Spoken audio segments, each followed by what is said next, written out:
అయితే ఈ కుండీలో చిన్న ఒక అంటే మొక్క మేము షిఫ్ట్ చేసేటప్పుడు ఇవి జీజీ ప్లాంట్వి ఇవి మొక్కలు ఇదైపోయాయి అనమాట. కొమ్మలు విరిగిపోతే ఊరికే ఇలా గుచ్చుంచాను అప్పటికి. ఇంకా ఓపిక లేక దాన్ని ఏం పట్టించుకోలేదు. ఇందులో రణపాలు ఒకటి ఇలాగే చిన్నగా పెట్టాను. బట్ ఇదేంటంటే ఇంటి బయట పెడుతున్నా అసలు అక్కడ ఎండ అనేది ఏం పడదు. ఇంత పెద్ద కుండి వేస్ట్ అవుతుంది దీనికి. సో ఇందులో నేను విత్తనాలు వేస్తే అక్కడక్కడ ఒక 2 టమాటా ముక్కలు వచ్చాయి అనమాట. సాయిల్ మిక్స్ కూడా మంచిగా చేసుకుని తర్వాత అందులో టమాటా మొక్కలు ప్రాపగేట్ చేస్తాను అనమాట. ఇంత పెద్ద కుండీ ఉంది కదండి, అందుకని ఇప్పుడు ఈ మట్టి ఎలా తీసిస్తాను, ఇందులో ఎలా సాయిల్ మిక్స్ చేస్తాను అనేది ఒకసారి చూద్దాము. రాయిలాగా ఉంటే మొక్కలు రావండి,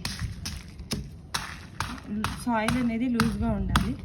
ఇది వచ్చేసి పిడక, ఏదో వాకిట్లో ఉంది కదా అని బంతిపూలు అవి ఇవి గుమ్మంలో పడిపోయినవన్నీ ఇందులో అలా వేసాను. చాక్ పీస్ కూడా కాల్షియం ఉంటుంది, అందుకని దీన్ని ఇలా దంచేస్తున్నాను అనమాట. అప్పుడప్పుడు అది కూడా వేసుకుంటాను మొక్కలకి. కోవిడ్ టైంలో బాగా పెంచామండి, బట్ మేము షిఫ్ట్ చేసిన అపార్ట్మెంట్లో ప్లేస్ లేక వేరే వాళ్ళకి ఇచ్చేసామన్నమాట మొక్కలన్నీ మేము. ఇట్లా ఎంత రాయిలా ఉంది చూసారా. ఇది ఏదో తీసుకొచ్చాం కానీ మిక్స్ వాడు ప్రాపర్గా చేసి లేదు నాకు. ఇంకా అసలు ఓపిక లేదనమాట ఆ టైంకి. ఏదో ఒకటిలే అన్నట్టుగా ఏదో తెచ్చామని పాడేసాము. ఇప్పుడు మెల్లమెల్లగా రీకూప్ అవుతున్నాను అనమాట. చూస్తున్నారా, దిగిసిపోయింది మొత్తంతా. టూల్స్ కూడా అక్కడ పాతింట్లో ఉండిపోయాయండి అన్నీ. అంటే నేను మొక్కలు పెట్టట్లేదు కదా అని చెప్పేసి అవి కూడా వదిలేసాను అక్కడ. అందుకే ఏదో ఇంట్లో ఉన్న వాటితోటి కత్తులు కటార్లతోటి పని కానిచ్చేస్తున్నా ప్రస్తుతానికి. కొద్దిగా ఈ మొక్క డ్యామేజ్ అవ్వకుండా మళ్ళీ వీటిని కూడా వేరే చోట చిన్న కుండీల్లో ప్రాపగేట్ చేస్తానండి. వాటర్లో పెట్టినా వస్తాయి ఈజీ అవి. రణపాల మాత్రం మంచిగా ప్రాపగేట్ చేస్తాను, ఎందుకంటే మెడిసినల్ వాల్యూస్ ఉంటాయి. ఇది రణపాల మొక్క అండి.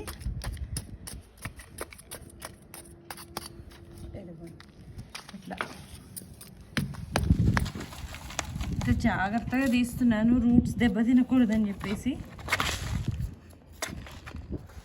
లోపల పచ్చింది కానీ పైన ఎండిపోయింది మట్టి అంతా, కానీ గట్టిగా కచ్చిపోయిందండి. ఇంత పెద్ద కుండీకి వేస్ట్ అనేసి తీసేస్తున్నాను. ఇది జీజీ చూసారా, నేను జస్ట్ ఏం చేశానంటే వీటిని కొమ్మనే పెట్టానండి, కానీ అది ఒక కింద ఒక దుంపలా తయారవుతుంది. అది చూపిద్దామని వీడియో ఫస్ట్ మెయిన్గా చేస్తున్నాను. ఇదిగో దగ్గరికి రండి, ఇదిగోండి ఒక దుంపలా తయారైపోతుంది అన్నమాట. జాగ్రత్తగా కదపడానికి ట్రై చేస్తున్నాను. దుంప ఎక్కడ ఎంత ఉందనేది కూడా నాకు అర్థం కావట్లేదు, కానీ మంచి స్మెల్. ఇదిగోండి ఇలా ఆలుగడ్డలు వస్తాయి కదా మనకి, అలాగే అనుకుంటాము. ఈ దుంపను పెడితే కూడా మళ్ళీ పిలకలు వస్తాయి మనకు ఖచ్చితంగా. ఇదిగోండి ఇది వచ్చేసి మనకి రణపాల, ఇదేమో జీజీ. మళ్ళీ నేను ప్రాపగేట్ ఖచ్చితంగా చేస్తాను దీన్ని. ఇది ప్రస్తుతానికి ఇందులో పెడుతున్నాను. ఇదిగోండి ఇలా వచ్చేసింది. వాటర్లో పెట్టి ప్రాపగేట్ చేస్తా ఖచ్చితంగా. బోన్ మీల్ అండి, కొంచెము బోన్ మీల్. ఏంటంటే టమాటా మొక్క పెడదామని. సో మనం వచ్చేసి మస్టర్డ్ కేక్. మెయిన్ టమాటాలు ఏంటంటే పుచ్చువి పురుగు పట్టినవి వస్తాయి కదా, అందుకని అది రాకుండా మనకి ఇది నీమ్ కేక్ అండి. మస్టర్డ్ కేక్ మాత్రం లిమిటెడ్గా వేసుకోవాలి, వేడికి మొక్కలు మాడిపోతాయి. ఇవి వచ్చేసి ఫర్టిలైజర్ అండి, ఇండోర్ ప్లాంట్స్ అవుట్డోర్ ప్లాంట్స్కి. ఈ గింజలు జస్ట్ ఇండోర్ ప్లాంట్స్ అయితే ఇంకా బాగా వస్తాయండి, రూట్స్ బాగా ప్రాపగేట్ అవుతాయి. అయితే ఇందులో నాకు కోకోపిట్ లేదు, సో ఇందాక మిక్స్ చేసుకున్నాను. ఇందులో నాకు కోకోపిట్ ఉందనమాట. ఇది మొత్తం కలిపేసి నేను సగం ఇది సగం అదిగా వేసుకుంటాను అనమాట. ఇందులో మళ్ళీ కోకోపిట్ తెచ్చి ఇంకో పాట్లో వేస్తాను మీకు సాయిల్ మిక్సింగ్ చూపించడం కోసము. ఇందులో కనీసం హాఫ్ పైన కోకోపిట్ వేస్తానండి, లేదనంటే ఒడ్డు పొట్టు కానీ నెక్స్ట్ చెక్క పొట్టు కానీ మన కార్పెంటర్ షాప్స్లో దొరుకుతాయి కదా, అది ఇలా మంచిగా కలిపేసుకుంటే మంచి మట్టి ఫర్టిలైజర్గా ఉంటుంది.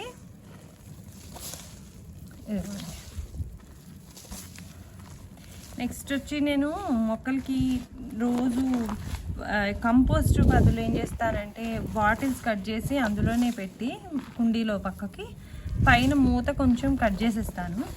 అందులోనే రోజు కూరగాయల చెత్త అవన్నీ ఉంటాయి కదా, మన కిచెన్ వేస్ట్ అది వేసుకొని దాంట్లోంచి నీళ్ళు పడుతుంటానండి. అందుకే పువ్వులు కూడా బాగా పూస్తున్నాయి మాకు. ఇదంతా ఈ ఇంట్లోకి వచ్చిన తర్వాత ఒక 2 నెలలుగా చేస్తున్నాను అంతే.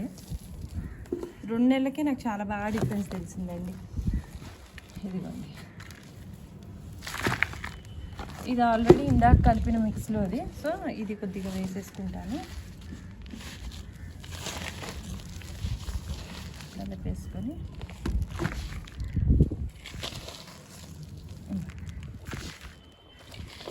ఇది మందారం మొక్క. నేను ఇలా కూరలు కడిగిన నీళ్ళు అవి వేయడంతో ఇందులో టమాటా మొక్క వచ్చిందనమాట. కొంచెం పెద్దగా అయ్యేదాకా ఊరుకున్నాను.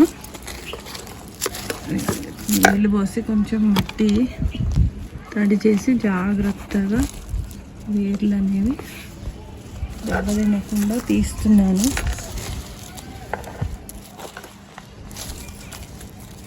చూసారా లోతుకుందో వేరు. దారాల కంటే గట్టిగా ఉందండి. ఇదండి స్పూన్లు గరిటలు ఏదంటే అదే వాడేస్తున్నాను ప్రస్తుతానికి. అయితే ఇది మదర్ సాయిల్ లాగా నేను ఇలాగే ఉంచుకుంటాను అనమాట. ఇదిగోండి, మీకు అలవాటైంది కాబట్టి ఇట్లా అలాగా చేసుకుని ఇదే మట్టి ఇప్పుడు నేను పెడతాను. కొద్దిగా మట్టి వేస్తున్నాను.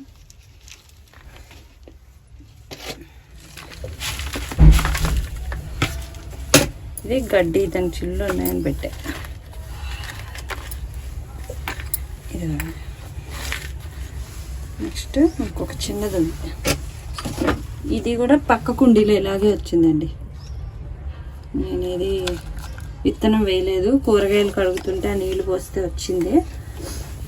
ఇది పెట్టేస్తున్నా. ఇలా గట్టిగా నొక్కాలండి. లేకపోతే నీళ్ళు పోసినప్పుడు వేలు పైకి తేలిపోతాయి అన్నమాట. మనం కొంచెం నీళ్ళు పోసుకుంటాం.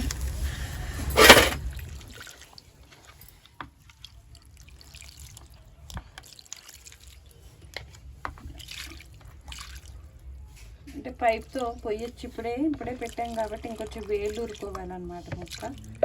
అందుకని ఇట్లా పోస్తున్నాను అంతే. చూద్దామండి. అంటే ఇది నిలబడాలని నేను కోరుకుంటున్నాను మొక్క.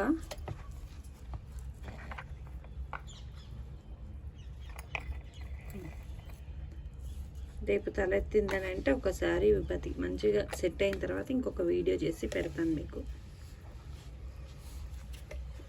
ఇలాగే ఇవాళ ఐకియాలో తెచ్చిన చామంతి పూలు అండి. మంచిగా ఇవన్నీ అంటే ఇవి ఐకియా నుంచి ఈ పార్ట్స్లో వచ్చాయండి. ఇవి చీప్గా వచ్చాయని చెప్పేసి తీసుకున్నాను. చాలా బాగున్నాయని చామంతి పూల మొక్కలు.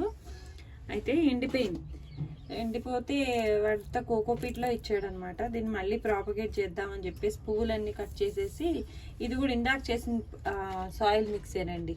ఆ సాయిల్ మిక్స్లో వేసుకొని ఇలా కుండి ఖాళీగా ఉంటే ఇందులో పెట్టాను. ఐ హోప్ ఇది కూడా వచ్చిందని అంటే చాలా పువ్వులు వస్తే మీకు ఖచ్చితంగా చూపిస్తాను. అట్లీస్ట్ ఇది నిగనిగలాడి కొంచెము మొక్క అనేది బతికింది అని అనిపిస్తే ఖచ్చితంగా మళ్ళీ ఒక ప్రయత్నం అండి రావాలని కోరుకుంటున్నాను. వచ్చిందని అంటే సంతోషం మీ అందరికి కూడా చూపిస్తాను. ఇదండి ఇవాళ వ్లాగ్. నెక్స్ట్ నేను ఆకుకూరలు అవి వేస్తానండి. అది కూడా ఒక వ్లాగ్ చేసి చూపిస్తాను మీకు. అది ఈజీగా ఇంట్లో ఎలా వేసుకోవాలి, మెంతి కూర ఒకటి, ధనియాలు ఒకటి ఎలా వేసుకోవాలనేది నేను వేసి చూపిస్తాను మీకు. దట్స్ ఆల్ ఫర్ టుడే అండి. మీరు అందరూ కూడా చాలా బాగుండాలని కోరుకుంటున్నాను. నెక్స్ట్ ఇలాంటి వీడియోస్ చూడాలంటే అంటే చూడాలి, నేను కూడా ఎన్నో చేద్దామని అనుకుంటున్నాను. చూడాలనుకుంటే మీరు నా ఛానల్ తప్పకుండా సబ్స్క్రైబ్ చేసుకోండి. నోటిఫికేషన్ బెల్ కూడా ఆన్ చేయండి. నేను ఏ వీడియో చేసినా మీకు నోటిఫికేషన్ వస్తుంది. ఓకే అండి, మరి బాయ్ అందరికీ. Have a nice day.